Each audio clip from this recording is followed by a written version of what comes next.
Wait, punters, why doesn't anyone trust politicians anymore? Oh, no, wait. I know why.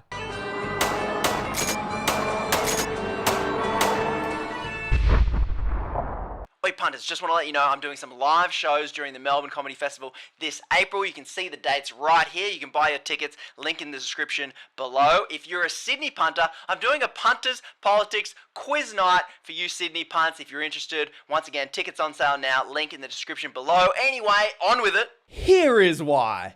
Peter Dutton announces share sale on day Kevin Rudd warned of a national economic emergency. So while the global financial system was collapsing, the person that's elected to represent you punters is making stock trades at the bottom of the market and cleaning out at the top. I know it's boring, but most corruption is. Sorry, did I say corruption? I mean what some punters would think is corruption. I would never make that accusation. If you're not quite sure what I'm talking about, I made an Instagram reel about it for you short attention span punts, so give it a watch. If you've seen it, skip it, we'll talk after. Wow, Peter Dutton, how did a lowly police officer like you become a property mogul with millions in shares? Wait, Peter, this is bad. The banks are crashing and we're going to need to use billions of taxpayer dollars to bail them out and then we'll... Really? All right, people say politicians don't act quickly. I'll go tell the government that... Is that the ComSec app? Peter, what are you doing? Oh, just checking. I should say, we don't know if he used the ComSec app or not, but he probably did. Checking some things. Are you buying bank shares at a time like this? Oh no, I was planning to buy these shares well before you told me that information that probably only people in government currently know right now. You know, if you're buying shares on information not yet available to the public, what's that, like insider trading? Well, that would be almost impossible to prove. I mean, I would never. Peter,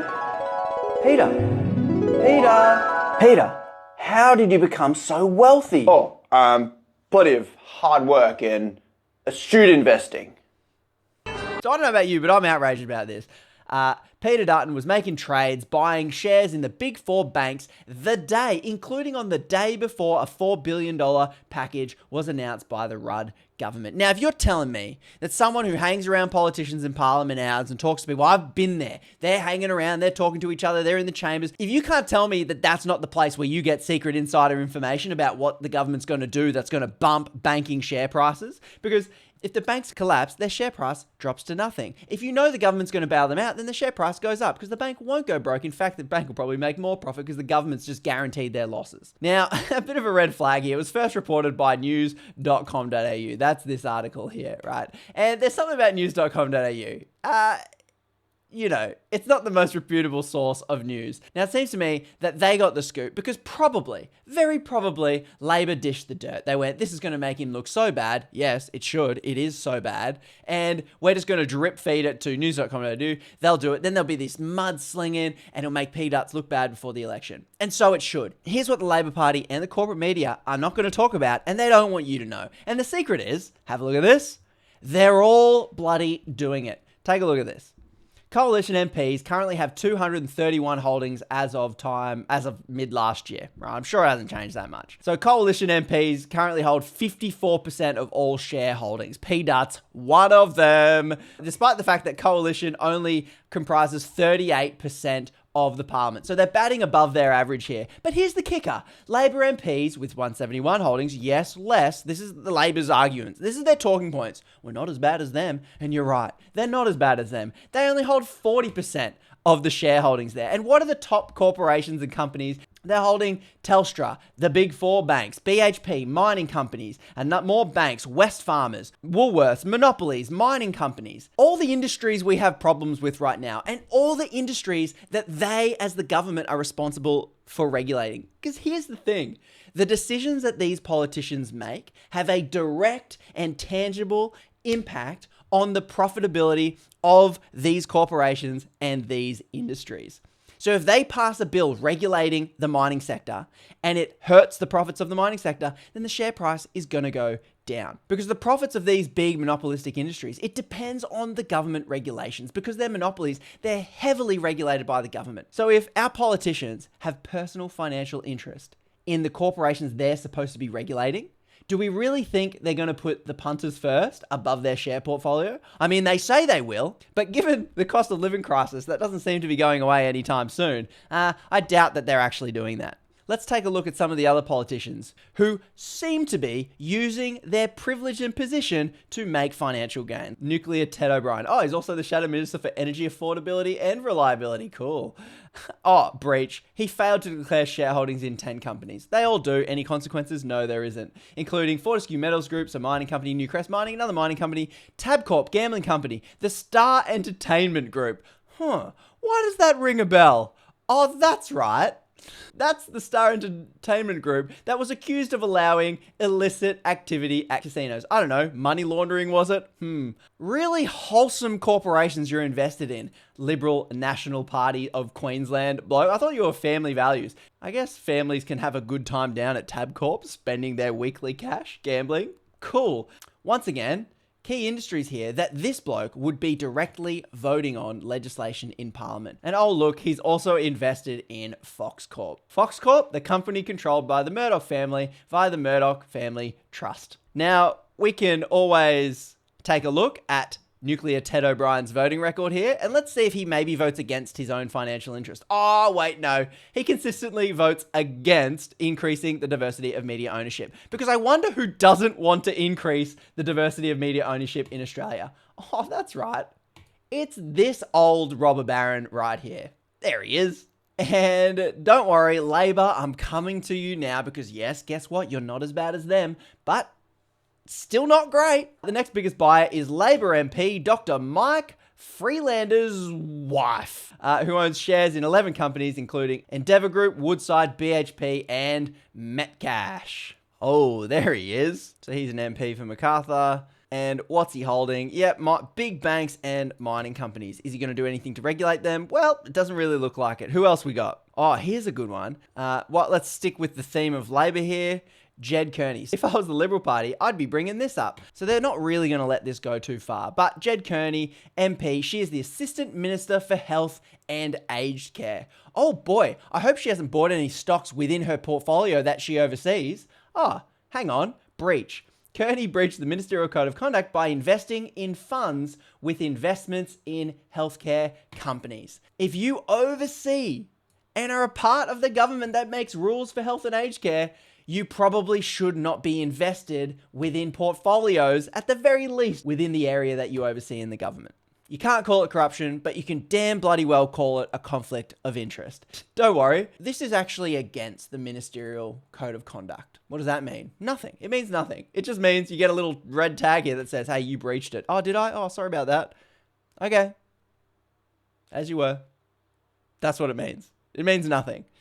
Because politicians are really great at passing laws that affect you, that'll fine you, that'll get you in trouble, that'll lock you up. But when it comes to them, they like to defer to these codes of conduct and the personal decisions of the politician themselves to recuse themselves from any conflicts of interest. But there's never any consequences. They just have codes of conduct. So they can tell us, oh, we've got a code of conduct, yes, yes, yes. But they won't make it illegal and they won't ever get anyone in trouble for doing such things. Because apparently this is totally very normal for Australian politicians. And the final one here, let's go to the Nationals, the Shadow Assistant Minister for Regional Health. What has Anne Webster MP been buying up lately? Let's take a look at what her partner has been buying. Deep Yellow Limited. I wonder what that could be. Oh, here's the company. Ooh, a uranium producer and mining company. I wonder which political party wants to use the government taxpayer money to buy a bunch of nuclear reactors that I guess apparently would need a bit of this yellow uranium.